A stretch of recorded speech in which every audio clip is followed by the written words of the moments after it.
हम एक new video डाल रहे हैं जो कि हम अपने ऑफलाइन स्टूडेंट के लिए नीट की प्रिपरेशन कराते हैं, तो उनके एमसीक्यूज़ के डाउट सॉल्यूशन हम वीडियो बना करके अपने यूट्यूब चैनल पे डालते हैं।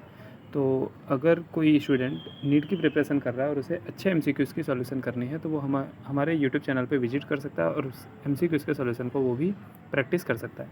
तो चलिए, हमारे पास चैप्टर नंबर 5 क्लास 12 का लगभग वंशागति एवं विविधता का सिद्धांत ये चैप्टर है। इसके कुछ डीपीपीस हैं और कुछ एमसीक्यूज़ हैं, उसका हम सॉल्यूशन करने जा रहे हैं, जो कि यहाँ पे अभी हम करेंगे साथ साथ में। अगर कोई प्रिपेयर कर रहा है तो वो भी साथ साथ सॉल्व करे, और उसके बाद वो अगर आंसर नहीं ढूंढ पा रहा है या उसे प्रॉब्लम हो रही है तो फिर वो इस एमसीक्यूज़ को ट्राई करे या हमारे सॉल्यूशन को देखे, एक्सप्लेनेशन को देखे। सो चलिए, हमने डीपीपी 1 है हमारे पास, उस डीपीपी 1 को हम शुरू करते हैं। आई थिंक थोड़ा सा मैं जूम करता हूँ। देखिए, हमारे पास क्वेश्चन ऐसा है कि मेंडलिज्म किससे संबंधित है। ठीक है, अब मेंडलिज्म जो था, यानी मेंडल के जितने भी लॉज थे या नियम थे, वो सारे के सारे हमारे वंशागति के सिद्धांतों पर आधारित था, क्योंकि उनका जो भी अध्ययन था वो एक ही था कि F1 पीढ़ी में ये था, F2 पीढ़ी में ये था, माता पिता में ये था। वो कहीं ना कहीं माता पिता से संतानों में लक्षण आने की घटनाओं पर आधारित था। तो अब मैं बात करूँ किससे संबंधित है, तो कहीं ना कहीं वंशागति से संबंधित होगा। तो जीवों में वंशागति से संबंधित है, ये फर्स्ट ऑप्शन हुआ। सेकंड, लैंगिक जनन के दौरान अर्धसूत्री विभाजन, तो उन्होंने कहीं विभाजन के बारे में बात नहीं की थी। जीव में उत्परिवर्तन, हाँ, तो हमारा ऑप्शन उत्परिवर्तन पे भी बात नहीं किया था, तो हमारा ऑप्शन 1 होना चाहिए। तो चलिए हम इसको टिक कर देते हैं। सेकंड की बात करते हैं। देखिए, हमारे पास लिखा है आनुवंशिकता भिन्नताओं से संबंधित वनस्पति विज्ञान की शाखा कहलाती है। तो ये तो एनसीईआरटी की डायरेक्ट लाइन दे दिया गया, हम उसे आनुवंशिकी कहते हैं। निम्नलिखित में मटर का कौन से लक्षण पर मेंडल द्वारा अपने प्रयोग के विचार नहीं किया था। तो मेंडल ने केवल किस पे किया था, तो 7 लक्षणों को लेकर किया गया था। तो देखिए, पहला तो तना, लंबा या बौना, ये तो था।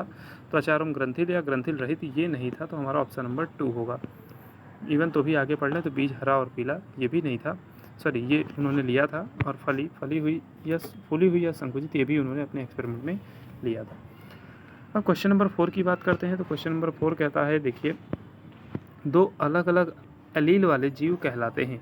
2 अलग अलग अलील वाले जीव, तो मेरे हिसाब से तो अलील अलग अलग हुए तो विषम युग्मजीव होंगे, लेकिन ऑप्शन 1 में कह रहा है कि समयुग्मजीव विषम युग्मजीव दोनों, तो फर्स्ट तो नहीं होगा। सेकंड, अलील्स के लिए विषम युग्मजीव, तो हाँ, अलील्स के संदर्भ में विषम युग्मजीव है, बात सही है।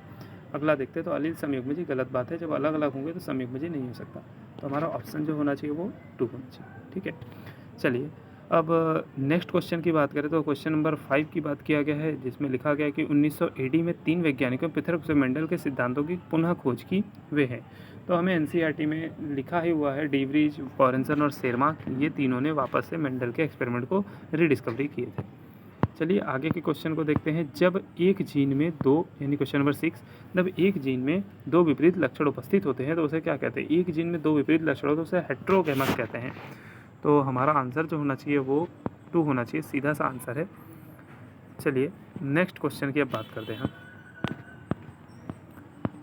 क्वेश्चन नंबर 7 की बात करेंगे, जहाँ पे लिखा गया है एक जीव जिसमें 2 समरूप युग्म विकल्पी हैं, 2 समरूप समान युग्म विकल्पी हैं, तो एक दिए हुए ट्रेट के लिए, भाई दोनों ही समरूप है तो हम समयुग्मजीव कहेंगे। तो आंसर हमारा क्या होगा, फर्स्ट होगा। चलिए, एक अलील को प्रभावी कहा जाता है यदि, प्रभावी कब कहेंगे, तो हमने कहा था देखो, जो होमोजाइगस और हेट्रोजाइगस दोनों कंडीशन में अपने आप को व्यक्त करता हो वही हमारा प्रभावी होता है। तो हमारा ऑप्शन नंबर 3 देखिए जो लिखा है, होमोजाइगस और हेट्रोजाइगस दोनों संयोजन में प्रकट होता है।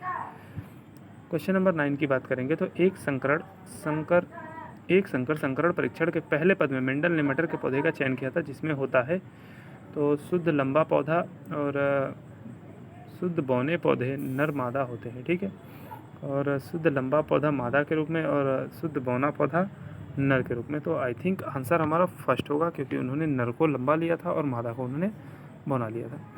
चलिए क्वेश्चन नंबर 10 की बात करेंगे। तो जीव का आनुवंशिक परिपूरक पदार्थ जीनोटाइप कहलाता है। हाँ ठीक है, जीवों का आनुवंशिक जो परिपूरक पदार्थ होता है जीनोटाइप होता है, क्योंकि जीनोटाइप ही माता पिता से संतानों में आते हैं।